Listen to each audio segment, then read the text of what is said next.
నమస్తే, welcome to I dream social spotlight with కవిత.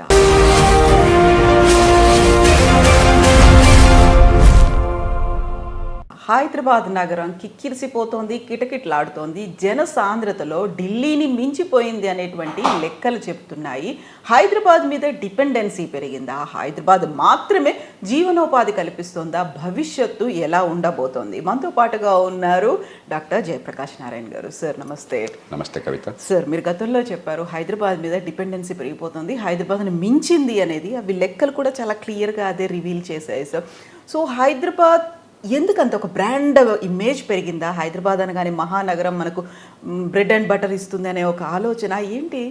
ఒకటి ఏమిటంటే, గత 30 ఏళ్ళుగా చంద్రబాబు నాయుడు గారి దగ్గర నుంచి ముఖ్యమంత్రిగా ఏ పార్టీ ప్రభుత్వం ఉన్నా, ఎవరు ముఖ్యమంత్రి అయినా కూడా చంద్రబాబు నాయుడు గారు కావచ్చు, రాజశేఖర రెడ్డి గారు కావచ్చు, తర్వాత వచ్చినటువంటి కరుణ్ కుమార్ రెడ్డి గారు కావచ్చు, మరి ఆ తర్వాత వచ్చినటువంటి టీఆర్ఎస్ కేసీఆర్ గారు కావచ్చు, ఇప్పుడు కావచ్చు, ఖచ్చితంగా హైదరాబాద్ నగరంలో చాలా గౌరవప్రదమైన స్థాయిలో, అంటే మన దేశం పరిస్థితుల్లో పోల్చినట్లయితే మంచి ప్రమాణాల సదుపాయాలు కల్పించడంలో కృషి చేశారు.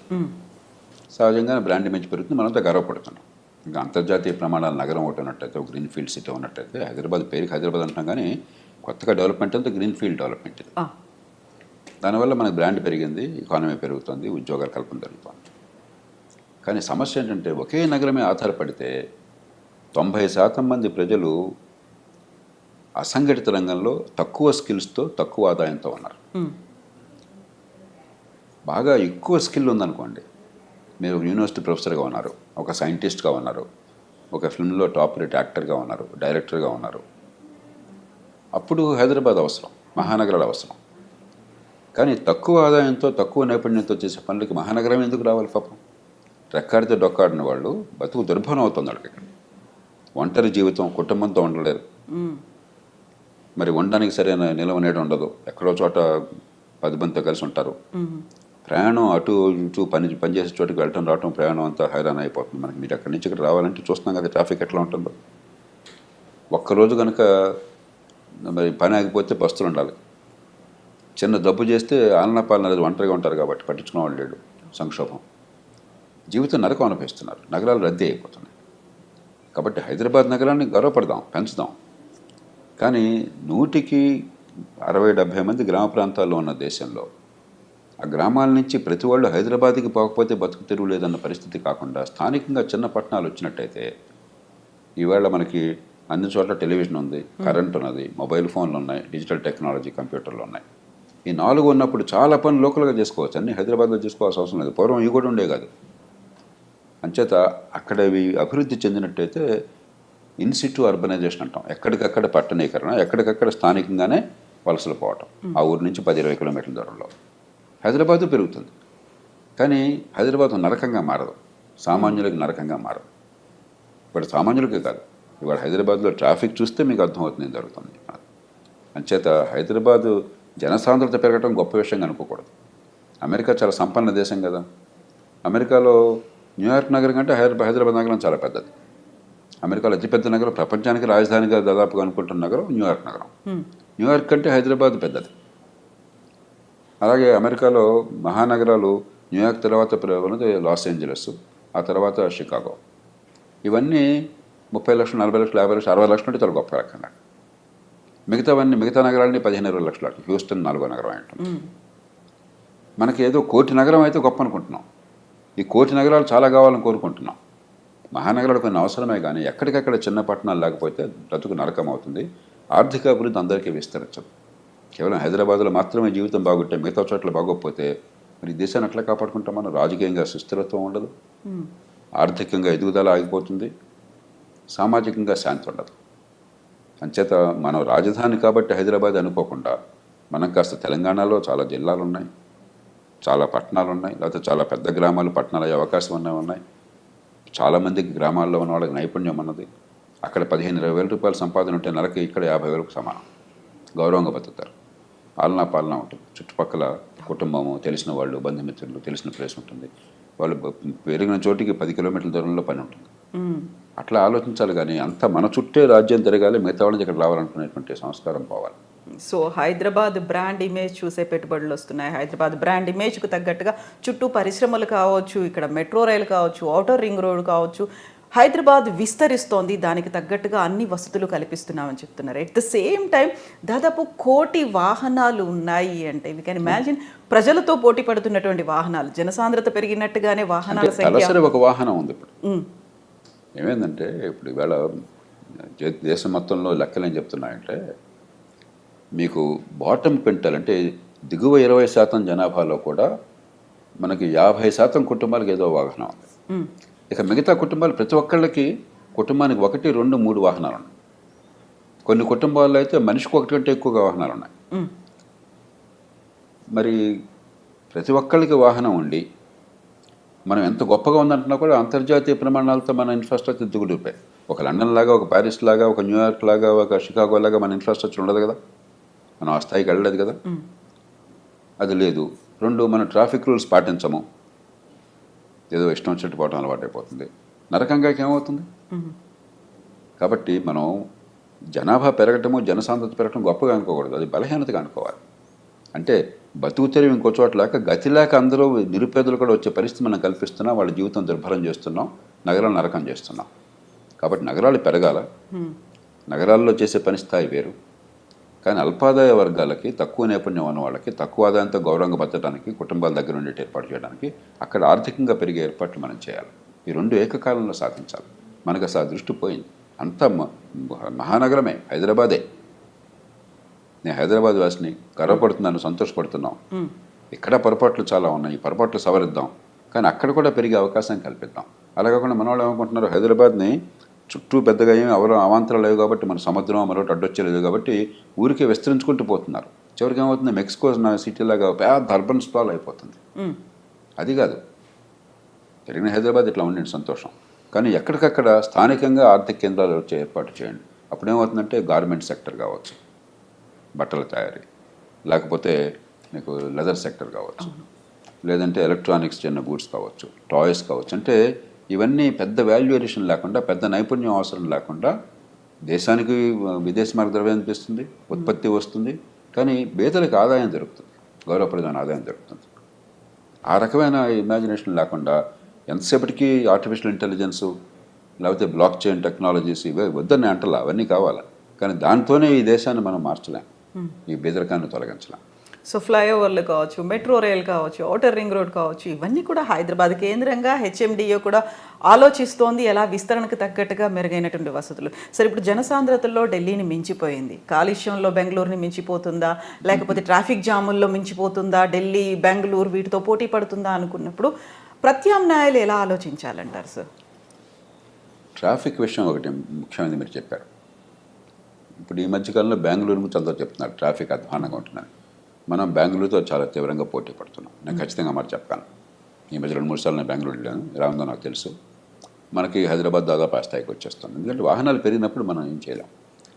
ప్రపంచం అంతా అనుభవం ఏం తెలియదంటే, మీరు ఎన్ని ఫ్లైఓవర్లు కట్టినా అది కట్టొద్దని అంటలా, కట్టాలి.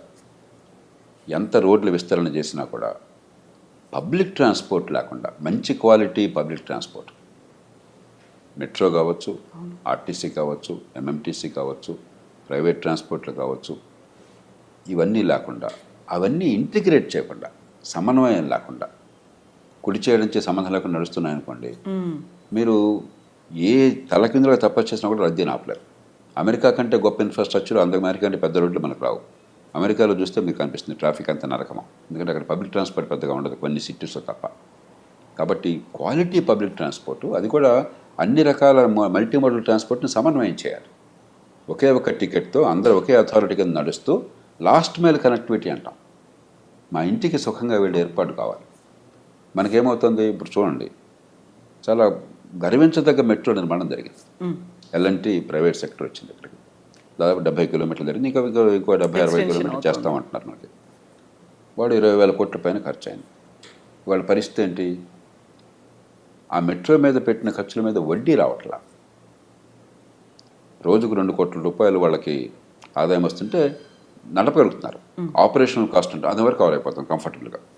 కానీ వడ్డీ రోజుకు 4 కోట్ల రూపాయలు అంతే. ఎప్పుడైతే వడ్డీ కూడా వాళ్ళు పెట్టిన ఖర్చుకి పోయినా పెట్టుబడి పోగా వడ్డీ కూడా కష్టపడాల్సి వస్తుందో ఎల్ఎన్టీ నిధుల నుంచి ఇవ్వాల్సి వస్తుందో వాళ్ళకి కొత్తగా ఏం చేయాలని కోరిక కనిపించట్లా. నిజంగా ఇప్పుడు ఏమవుతుంది, ఇంత ఖర్చు పెట్టాము, దాంతో ఈ లాభాలు ఆర్జించే పని చివరికి ఆ డబ్బంతా మనకు పోయిందని చెప్పిన బాధ కలుగుతుంది ప్రైవేట్ కంపెనీకి. ఈవేళ విపరీతంగా రద్దీతో మెట్రో నడుస్తాం. చాలా లైన్స్ మీరు ఎవరైనా మెట్రోలో వెళ్ళామని కనుక్కోండి, విపరీతం రద్దీతో. ఇటీవల కాలం దాకా కొన్ని నెలల క్రితం దాకా గంటకోటి నడిచేది. ఏమిటాయా అని చెప్పంటే కుట్రప్రణాళిక మనం యుద్ధం కోల్పోయినట్టుగా ఇన్ని వేల కోట్లు ఖర్చు పెట్టిన తర్వాత ఆ మెట్రో రైలుకి కావాల్సిన రైలు కోచెస్ కొనడానికి డబ్బులు లేక, ఆ 50-100 కోట్లు ఖర్చు పెట్టడానికి డబ్బులు లేక దానికి రైల్వే వాళ్ళతో సంప్రదించి మాకు కొంచెం లీజ్ మీద ఇవ్వండి అని వాళ్ళు బతిమాలే పరిస్థితి వచ్చింది. ఆలస్యమైంది. ప్రస్తుతం 15 నిమిషాలకు ఒకసారి నడుస్తుంది. ప్రపంచంలో చాలా చోట్ల నిమిషానికి ఒకసారి నడుపుతారు. మీకు బాగా రద్దీ ఉందంటే డిమాండ్ ఉంది కదా, డిమాండ్ ఉన్నప్పుడు మీరు ఫ్రీక్వెన్సీ పెంచాలి కదా. ఆల్రెడీ మొత్తం మీరు ట్రాక్ అంతా నిర్మాణం చేశారు కదా. నిర్మాణం చేసినప్పుడు నిమిషానికి ఒక రైలు వెళ్ళినా 20 నిమిషాలకు ఒక రైలు వెళ్ళినా కూడా ఇన్ఫ్రాస్ట్రక్చర్లో తేడా లేదు. మీకు కావాల్సిందల్లా ఈ కోచెస్ ఈ ట్రైన్స్ కావాలంతే, నెంబర్ పెంచాలి.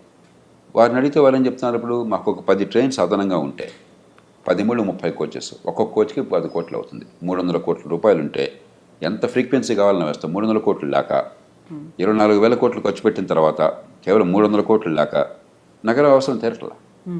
చిన్న ఉదాహరణ చెప్తాను. ప్రైవేట్ కంపెనీ పాపం వాళ్ళు ఇప్పటికే డబ్బు తెలంగాణ కోసం హైదరాబాద్ కోసం వాళ్ళు ఖర్చు పెట్టారు, వాళ్ళు బాధ పడుకుంటారు.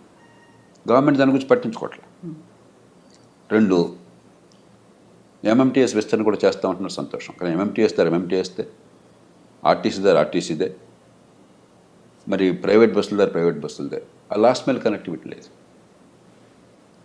మీరు లాస్ట్ మైల్ కనెక్టివిటీ వచ్చేట్టుగా చేసి 4ని సమన్వయం చేసి ఒకే పెట్టారనుకోండి, ఫ్రీక్వెన్సీ జనానికి ఎంత అవసరమైతే అంత మీరు ఖరీదైన మనుషులకు కూడా నమ్మదగ్గ ట్రాన్స్పోర్ట్ సిస్టమ్ ఉందనుకోండి. మీరు లండన్ వెళితే ప్యారిస్ వెళితే మీరు పబ్లిక్ ట్రాన్స్పోర్టే వాడతారు 199 మంది. అది వాడకపోతే మూర్ఖులం మనం, చాలా కష్టపడాల్సి వస్తుంది. అలా ఆ రకంగా ఏర్పాటు చేశారనుకోండి సౌకర్యవంతంగా.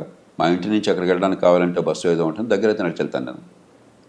అక్కడి నుంచి నాకు బస్సు ఎక్కినా లేకపోతే ఎంఎంటీఎస్ ఎక్కినా లేకపోతే మెట్రో ఎక్కినా కూడా ఒకటే టికెట్. అన్నీ మంచి ప్రమాణాలతో ఉంటాయి, కంఫర్టబుల్గా. వేసంకాలం ఉందనుకోండి తగ్గ ఎయిర్ కండిషన్ బస్సు ఉంటుంది.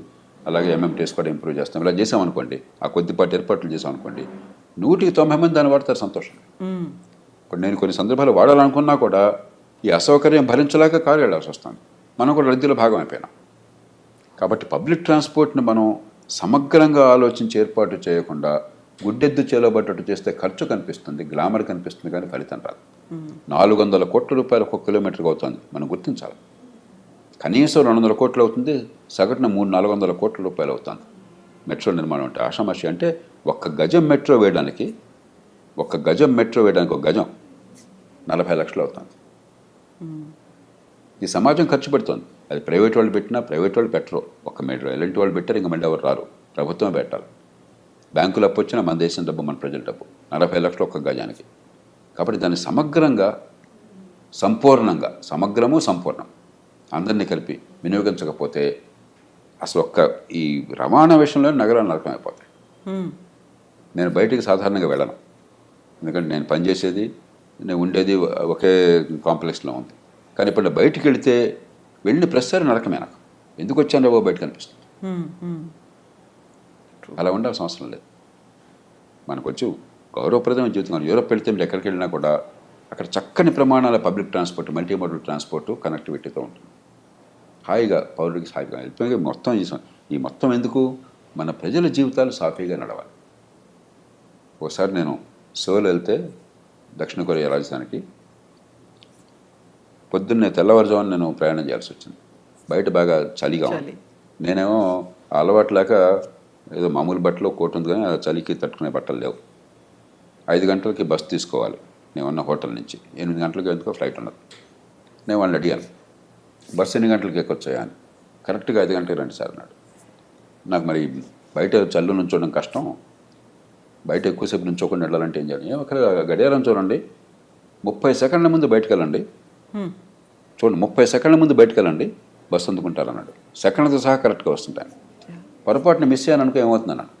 ఏం పర్లేదు, ఇంకో 15 నిమిషాల్లో మళ్ళీ బస్సు వస్తున్నాడు. నిజంగా అదంతా కరెక్ట్, నేను చూశాను. అంటే మీకు ఎంత హాయిగా ఉంది. ఎంత కన్వీనియంట్గా ఉంది. స్ట్రెస్ లేకుండా, భయం లేకుండా, కంగారు లేకుండా, హార్ట్ అటాక్ లేకుండా ఎంత హాయిగా ఉంది. అది జీవితం. ట్రాఫిక్ జామ్లో లేట్ అవుతుందేమో అనేది అంటే పౌరుడి సౌకర్యాలు పెంచాలి.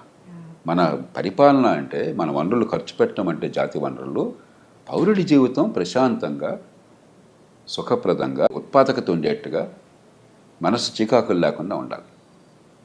అది లేని ప్రభుత్వాలు కాదు, అది చేయలేని ప్రభుత్వాలు. అసలు మర్చిపోయాం మనంతా ఆర్భాటం, హడావిడి, గొడవలు, గందరగోళాలు తప్పితే పౌరుడి జీవితం ప్రశాంతంగా ఉండడం, పన్ను కట్టే వాళ్ళ బతుకుని హాయిగా ఉంచడం, అసౌకర్యం లేకుండా చేయటం, వాళ్ళ పని వాళ్ళు హాయిగా పోయినట్టు చేయడం, ప్రభుత్వం పత్రం మర్చిపోయాం. డబ్బులు మాత్రం ఖర్చు పెడుతున్నాం ఉత్సాహంగా. ఇప్పుడు మెట్రో చూడండి, ఈ మధ్య ప్రకటించారు, మళ్ళీ ఇంకో 30,000 కోట్లు 20,000 కోట్లు వేస్తారు. మీరు చూడండి, ఇప్పుడు ప్రకటించారు కదా, ఎయిర్పోర్ట్ దాకా ఒకటి, మరొకటి వరకు. ఇవన్నీ కలిపితే మళ్ళీ ఇంకొక 25,000 కోట్లు అవుతుంది. ఇంకా అంచనాలు వచ్చినట్లేవు, బట్ నేను ఇక్కడ కూర్చొని చెప్పగలను అన్నమాట. ఇంత ఆర్భాటంగా చేశాము, ఫలితం రాకపోతే ఉపయోగం ఏంటి? ఇంత మెట్రో వచ్చినప్పుడు మనలో 190 మంది కార్లు అవసరం లేకుండా మెట్రోని మిగతా వాటిని ఉపయోగించిన ఏర్పాటు మీరు చేశారనుకోండి, అప్పుడు ఇవన్నీ ఫలవంతమైనవి. లేకపోతే ఊరికే డ్రామా కోసం చేస్తున్నాం. Yes sir, thank you so much sir. Thank you.